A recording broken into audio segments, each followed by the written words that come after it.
labas, būkit, palaukit, aš tamsoj. Nu, palauk, labas. Aš dar vis namie viena. Tai palauk, patilsti. Nu, labas, ateik. Man reikia pasijungti pro telefoną. Nu, būkit, ateik, ko nekniauk. Okay. Tai, čia dar vienas Q&A. Tai turiu klausimėlį. Kaip susidraugavai su Gabrielė? Jei nežinau, kas yra Gabrielė, ji mano mokyklos draugė. Nėra geriausia draugė, bet ji yra mano mokyklos draugė.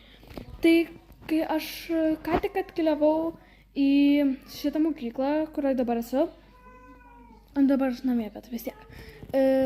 Tai per pirmą fizinę pamoką, man atrodo, aš ją pamačiau ir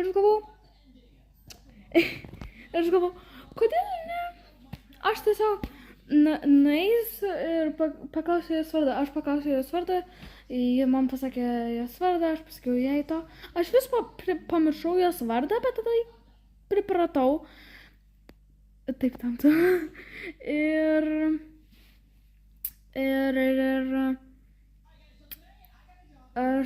Mes tiesiog pradėjom taip draugauti, tada kiekvieną dieną mes kuo daugiau kalbėjom, bendravom ir dabar tiesiog mes einam beveik visur abidvi kartu. Kartais į valgyklą aš neinu su ja, nes tiesiog nenoriu valgyti. Mes dažniausiai susipykstam, bet vėl susidraugaujam. Kaip jūs žinot, tie, kurie mano mokykla yra. Nu, mūsų mokykla.